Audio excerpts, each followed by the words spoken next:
ये सत्संग क्या है? गोस्वामी जी महाराज कहते हैं कि मुदि मंगल में संत समाज, मुदि मंगल में संत समाज, जो जगी जंग में तीरथ राजू, जो जगी जंग में तीरथ राजू, जो जगी जंग में तीरथ राजू, जो जगी जंग में तीरथ राजू, राम भगति जहाँ सूरि सरी धारा, राम भगति जहाँ सुर सरि धारा, सरसई ब्रह्म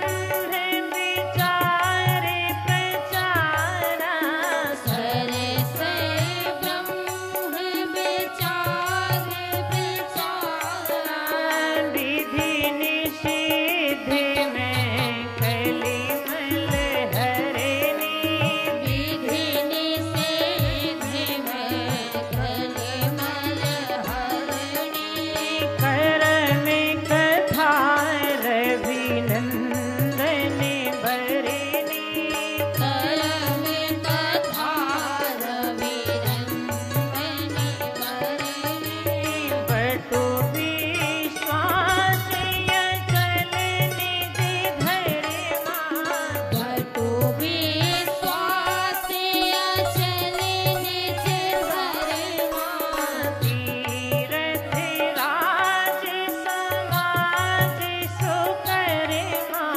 तीरथ राज समाज सुकर्मा, माया कथियलो की तीरथ राव, अकथ्य अलौकिक तीरथ राउ, देई सद फल प्रगट प्रभाव, देई सद फल प्रगट प्रभाव। गोस्वामी जी महाराज कहते हैं संतों का जो समाज है वही चलता फिरता तीर्थराज प्रयाग है। मुद मंगल में संत समाजू, जो जग जंगम तीरथ राजू। संतों का समाज ही चलता फिरता तीर्थराज प्रयाग है। इस प्रयागराज में जो आता है, इसमें स्नान करता है, गोते लगाता है,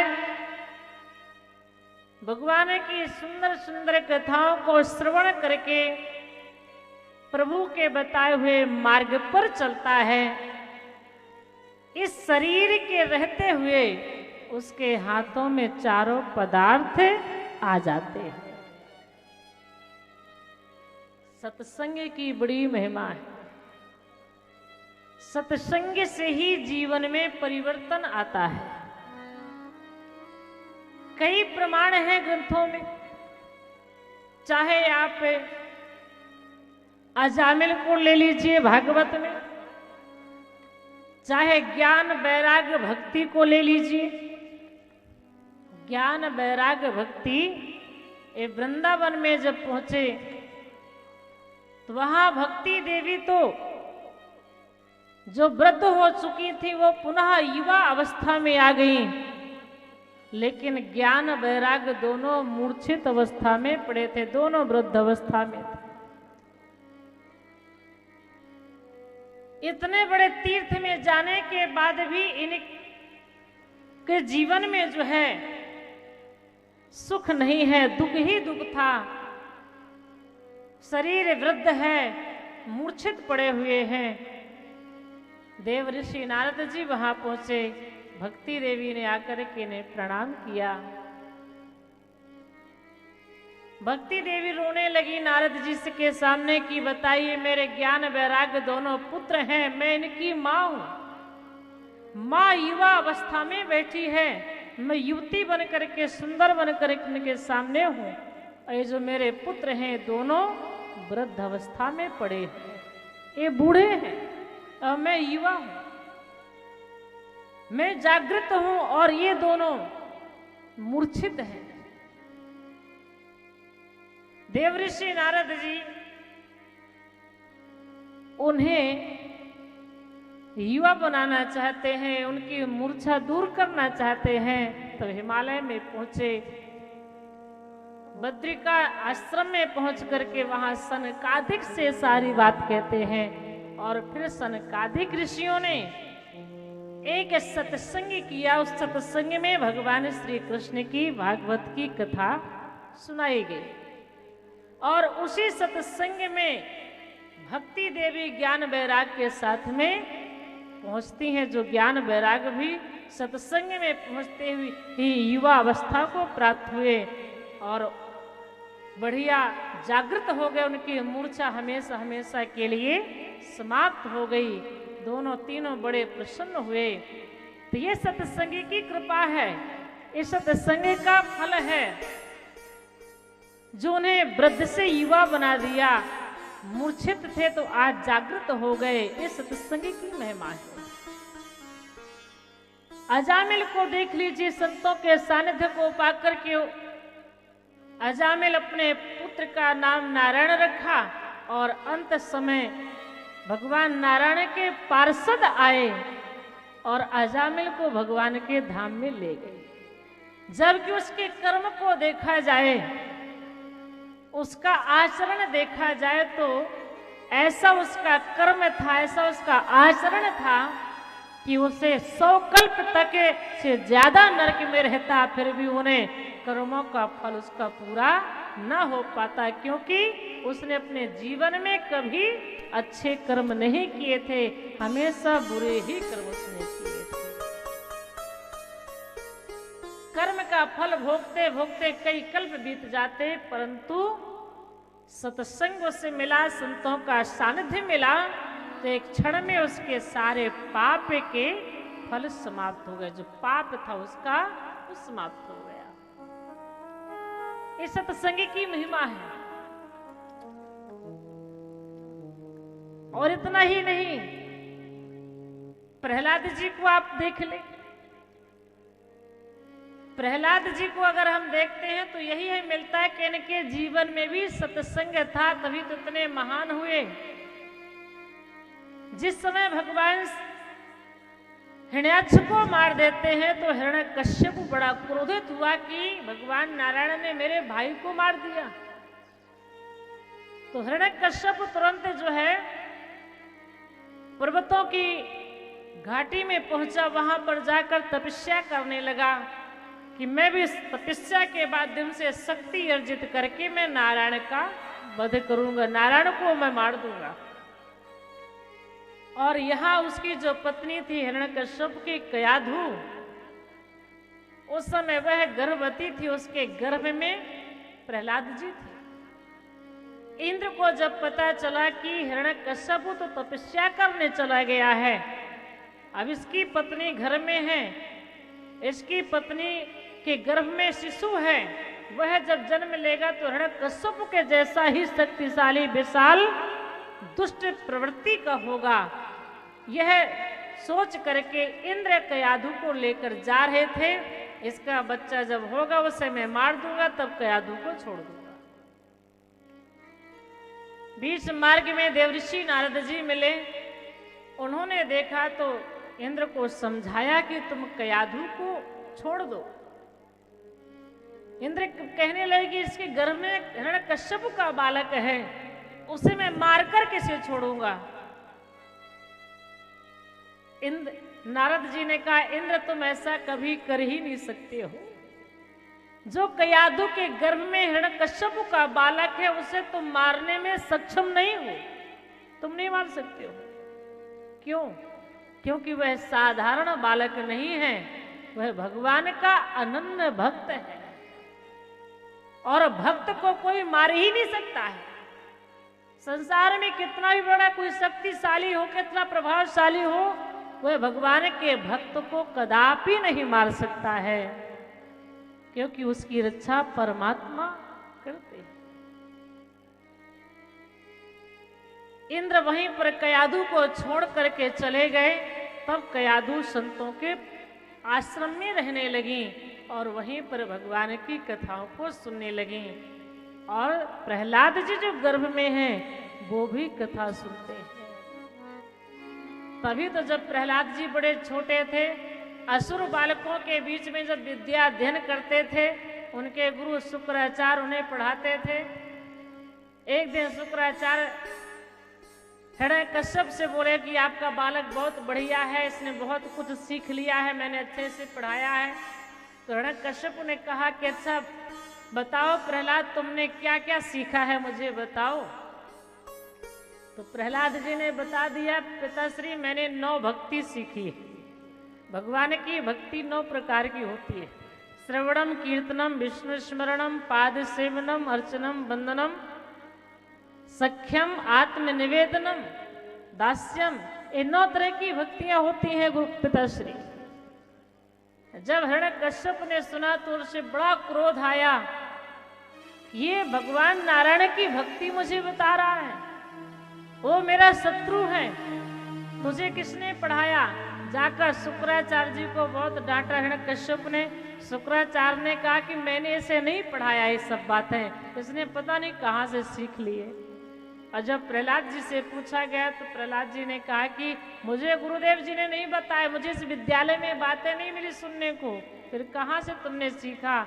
उन्होंने कहा जब मैं माँ के गर्भ में था, माँ संतों के आश्रम में थी, तब संत महात्मा कथा सुनाते थे, माँ सुनती थी और मैं भी सुन रहा था, तभी से मुझे ये याद हो गया है, आज तक मुझे भूला नहीं। ये सत्संग का प्रभाव है। कयाधु भूल गए, लेकिन यहाँ जो है प्रहलाद जी नहीं भूले। ये 9 तरह की भक्ति उन्हें हमेशा हमेशा के लिए याद हो गई।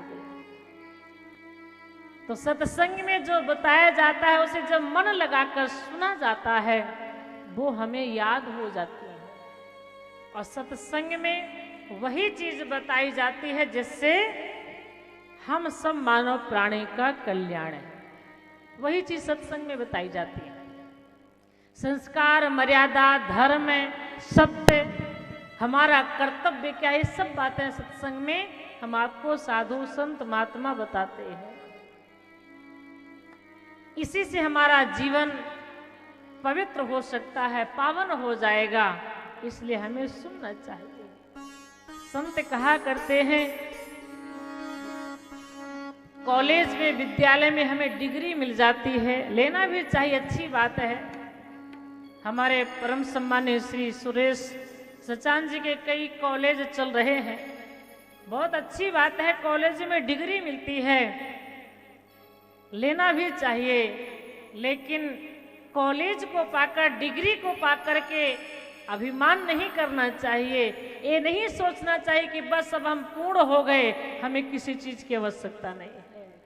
कॉलेज में डिग्री मिल जाएगी, लेकिन संस्कार तो केवल सत्संग में ही मिलता है। संस्कार तो वहीं सिखाया जाता है जहां भगवान की कथाएं होती हैं। आज देखिए, हम आपको हमारे जो भारत की धरोहर है, भगवान श्री कृष्ण, भगवान श्री राम जो लीलाएं की हैं, जो मर्यादा को उन्होंने पालन किया है, कैसे वो रहते थे, कैसे उनके सुंदर संस्कार थे, हम भारतवासी उसे भूलते जा रहे हैं और विदेशी जो हैं उसका अनुसरण करते हैं। आप वृंदावन में जाइए, कितने अंग्रेज आपको वहां मिलेंगे, जो कि बढ़िया साड़ी पहने महिलाएं मिलेंगी, टीका लगाए मिलेंगी, और जो है बड़े सुंदर शिखा रखे हुए लोग मिलेंगे विदेशी। लेकिन आज हम आप ऐसे कपड़े पहनने में कहते हैं अरे साड़ी पहनेंगे तो ये हमारा फैशन ठीक नहीं होगा, इस फैशन के खिलाफ हो जाएगा, छोटे छोटे कपड़े पहनना चाहिए, छोटे छोटे बाल रखने चाहिए, बड़े बड़े नाखून रखने चाहिए। आजकल हम आप इस फैशन में चले गए। जो विदेशी महिलाएं हैं वो लंबे बाल रखती हैं, भगवान के नाम के लिए बड़े टीका लगाती हैं, बढ़िया सुंदर वस्त्र पहनते हैं, और हम इन्हें भूलते जा रहे हैं। वो भगवान के भजनों का गायन करते हैं, सीताराम राधे श्याम बोलते हैं, और हम आप जो है आजकल फिल्मी गाना गाते हैं, ये नाम भूलते जा रहे हैं। लोग कहा करते हैं तो बुढ़ापे का काम है, जो बूढ़े लोग होते हैं वो राम राम जपते हैं, वो राधे श्याम सीताराम कहते हैं, हम क्यों जपे, अभी तो हम इंग्लिश गाना गाएंगे। ऐसा हम आप सोच रहे हैं और कर भी रहे हैं। कितने ऐसे विदेश के लोग हैं जो कि आज घी दूध का सेवन करते हैं, खराब चीजों का परित्याग कर रहे हैं, लेकिन हमारे देश के लोग घी दूध नहीं पीते हैं। ऐसे नहीं, पता नहीं क्या क्या खाएंगे, अब मैं क्या नाम लूं, आप तो सब जानते ही। हमारे भगवान श्री कृष्ण को देखिए, छोटे से थे, दूध पीते थे, माखन खाते थे, दही घी दूध सब लेते थे, और हम आप उनके देश में आकर के भी हम उन प्रभु का अनुसरण नहीं कर रहे हैं।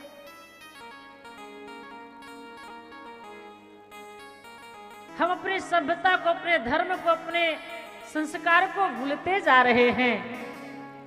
हम अपने धर्म मर्यादा की राह पर चलें, इसलिए ये सत्संग हमें शिक्षा देते हैं, और हमें ऐसी ऐसी कथाओं के बीच में जाना चाहिए जहां हमें संस्कार मिले, मर्यादा मिले, जहां पर हमारा जीवन पवित्र हो, पावन हो, अच्छी बातें बताई जाएं।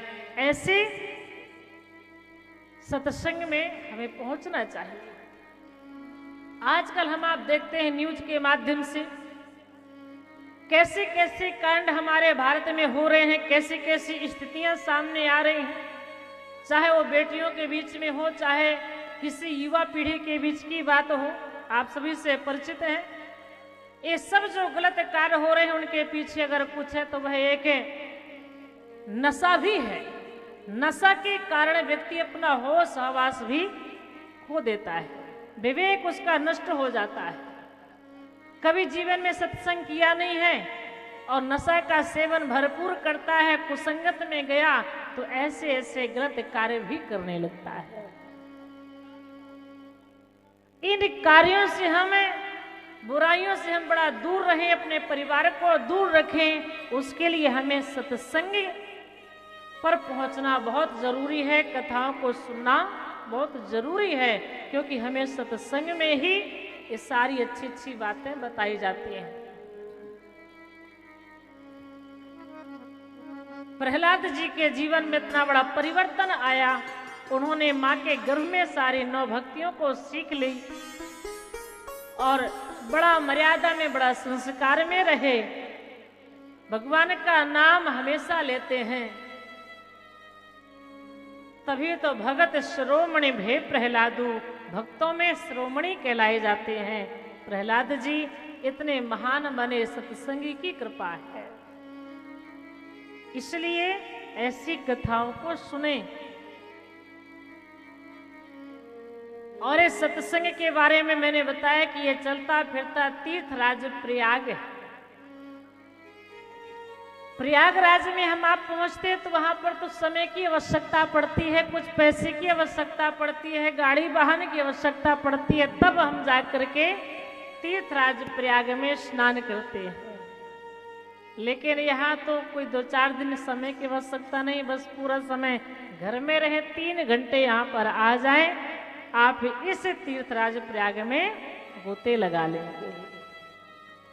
सिर्फ 3 घंटे ही बैठना है और फिर परिवार के बीच में पहुंच जाए। वहां जाने के लिए वाहन की आवश्यकता यहाँ तो कुछ नहीं है, पैदल भी अपने घर से आ सकते हैं। ज्यादा पैसों की भी आवश्यकता नहीं है, पैदल आएंगे, भगवान की कथा सुनेंगे, चले जाएंगे। यहाँ कुछ नहीं चाहिए। इसीलिए गोस्वामी जी कहते हैं वो तीर्थराज तो एक जगह पर रहता, स्थायी है, लेकिन यह तीर्थराज तो चलता फिरता है। आज यहाँ सत्संग हुआ, कल दूसरी जगह, परसों तीसरी जगह। ऐसे सत्संग रूपी प्रयागराज तो पूरे भारत में गांव गांव में पहुंचता है। वो गंगा जी तो स्थायी हैं, एक ही स्थान से बह रही हैं, चल रही हैं, लेकिन ये जो राम कथा की गंगा है ये तो घर घर में बहती है। इसमें जो गोते लगाता है उसी के जीवन में आनंद है। तभी तो संत कहते हैं कि जिसको जीवन में मिला सत्संग है उसको हरदम आनंद ही आनंद है।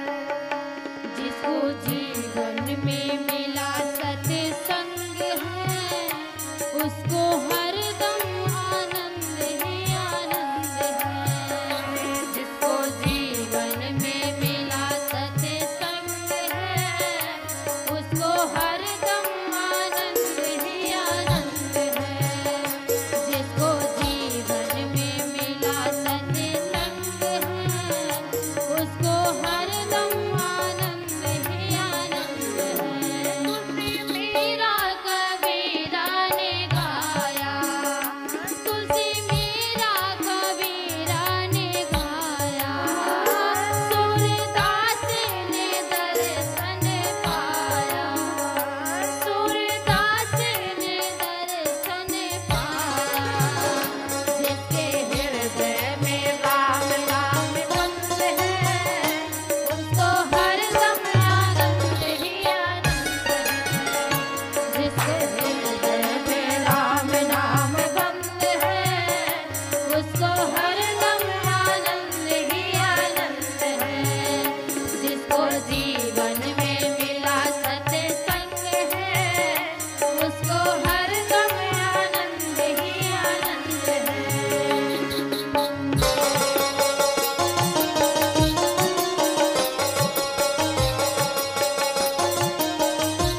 का सत्संग है उसको हरदम आनंद ही आनंद है। जो सत्संग का सेवन करता है वह दुख में भी बड़ा आनंदित रहता है। दुख भी आता है ना तो क्या कहता है, राम जी की इच्छा से आया है, कोई दिक्कत नहीं। अरे इतने दिन सुख था अब दुख आ गया है, वो भी तो राम जी ने भेजा है। तो वह जो भगवान का भक्त होता है वह दुख में भी सुख की अनुभूति करता है।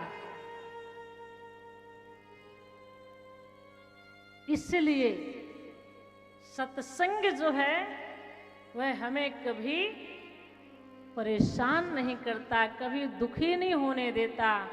हमेशा हम चाहे सुख हो चाहे दुख हो भगवान की इच्छा को मान करके स्वीकार कर लेते हैं। जो पहले के जमाने में बड़े बड़े साधु संत रहा करते थे वो सब प्रभु की इच्छा मानकर स्वीकार करते थे, होना भी चाहिए। जो दिन रात परमात्मा का नाम जपता, जिसके हृदय में राम नाम बंद है उसको हरदम आनंद ही आनंद है, कभी दुख आता ही नहीं। अपना जीवन हम ऐसा बना लें कि थोड़ी चीज में हमें संतुष्टि हो जाए। दुख वहां होता है जहां हम थोड़े में संतुष्ट नहीं होते। एक हमारा छोटा सा घर होता है तो हम उसमें सुखी नहीं होते हैं, दुखी रहते हैं। अरे उसके तो 4 बंगले बने, हमारे भी होते तो कितना बढ़िया होता, तभी सुख मिलता। हमारे तो एक छोटी सी गाड़ी है, उसकी तो बड़ी गाड़ी है, हम इसी में दुखी रहते हैं। उतना हम अपने दुख से दुखी नहीं जितना हम पड़ोसी के सुख से दुखी है। वो इतना खुश क्यों है, इतना सुखी क्यों है, इसी में हम परेशान रहते हैं। अरे हमारे पास जो है उसी में हम खुश रहें। हमें एक छोटी सी नौकरी मिल जाती है तो हम उस छोटी सी नौकरी को पाकर खुश नहीं है। बड़ी नौकरी की तलाश, बड़ी नौकरी मिलती तो बड़ी, आए तो बड़ी नहीं मिल रही है तो परेशान है। और छोटी मिली तो उसका भी हम सुख नहीं ले रहे हैं, कम से कम उसका तो सुख ले लें, उससे तो बड़ी आनंद से जिए। लेकिन नहीं, बड़ी चीज की तलाश है, बड़ी मिल रही है, छोटे का आनंद नहीं ले रहे हैं। और संत महात्मा क्या करते हैं, संतों का भाव रहता है जमीन पे लेट जाते हैं, सिरहाने हाथ रखते हैं, हम तो हमेशा अपना बिस्तर तकिया साथ रखते हैं। ये संतों का भाव। हम आप आज डल्लब के गद्दे में सो रहे हैं, एसी रूम में है, फिर भी नींद नहीं आ रही है, फिर भी टेंशन में है। अरे कल वहां जहाँ था, परसों वहां जहाँ था, उसका व्यापार इतना बढ़ गया, उसका महाकाल इतना बन गया, हमारा इसी में। और संत महात्मा 2 रोटी मिल गई तो उसे पा लेते हैं, धरती पर लेट गए, हाथ ऐसे हाथ रख के सो गए, आनंद से सुकून से सो जाते हैं। जहां पर हमें बहुत जो है लालच होने लगती है वहीं पर हमारा आनंद, हमारा सुख समाप्त हो जाता है। तृष्णा जो है वह व्यक्ति को सुखी नहीं होने देती है। इसलिए जो मिला उसी में संतुष्ट रहना चाहिए।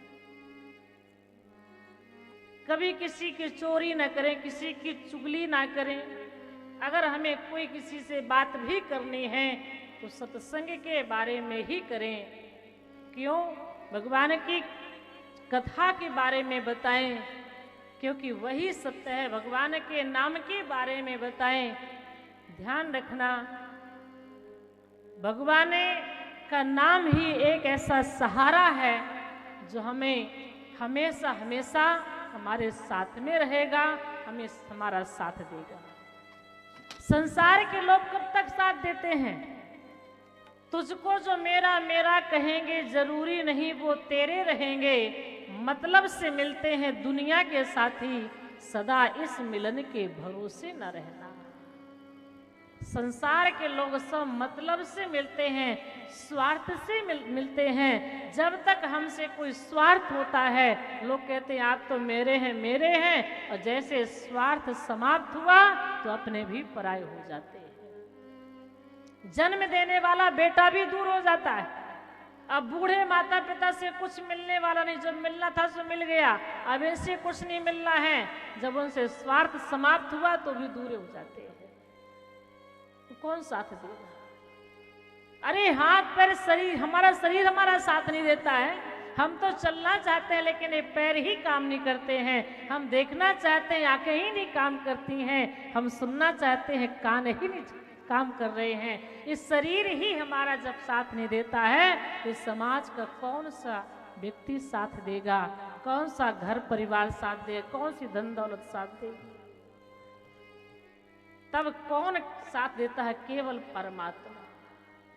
बिस्तर में पड़े होते हैं, बहुत दर्द होता है, परिवार तो सब बैठा है लेकिन कोई मतलब का नहीं। भगवान का नाम जो सच्चे मन से लेता है उसका दुख दर्द दूर होता है। इसमें कोई दुराय नहीं। कई प्रमाण है ऐसे, जो भगवान की शरण में गया उसका सारा संकट दूर हुआ है। इस सत्संग में ही बताया जाता है। और सत्संग का बड़ा महत्व।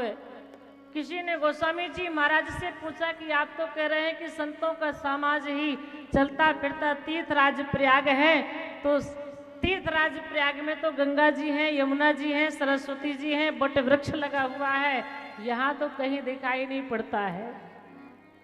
अगर ये प्रयाग है तो फिर गंगा कहाँ है, यमुना कहाँ है, सरस्वती कहाँ है, बट वृक्ष कहाँ है? गोस्वामी जी महाराज ने कहा इस सत्संग रूपी प्रयाग में जो संतों का समाज है, ये प्रयाग हो गया।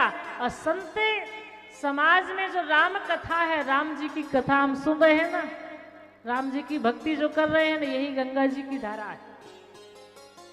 और जो शास्त्रों में बताया जाता है ये कर्म करना चाहिए, ये कर्म नहीं करना चाहिए, वही यमुना जी की धारा है। और जो इस सत्संग रूपी तीर्थराज प्रयाग में जो ब्रह्म के बारे में, कि ब्रह्म जो है निर्गुण है, निराकार है, सर्वव्यापी है, वह असीम है, वह जगत पिता है, वह परमात्मा है, वह तो जीव के हर स्थान पर है, भगवान हर प्राणी के अंदर है, ईश्वर अंश जीव अविनाशी। जो भगवान की सुंदर सुंदर कथाएं, जो भगवान की वे गहरे जो तत्व हैं, उनको जो संत प्रकट करते हैं, वही सरस्वती की धारा है। और जो अपने धर्म पर अडिग रहता है, अपने धर्म में जो अडिग रहता है कि मेरा धर्म है, सही काम करना, धर्म के राह पर चलना, सत्य बोलना, बड़ों का सम्मान करना, माता पिता की सेवा करना, परहित करना, परोपकार करना, ये मेरा धर्म है। चाहे जितनी भी संकट आ जाएं, मैं अपने इस धर्म से विमुख नहीं होऊंगा, मैं धर्म पर ही चलूंगा। जिसके अंदर ये विश्वास होता है, मानो वही बट वृक्ष है। बट विश्वास अचल निज धर्मा, तीर्थ राज समाज सुकर्मा। जो अपने धर्म पर अडिग है, जिसका विश्वास अडिग है, वही बट वृक्ष है।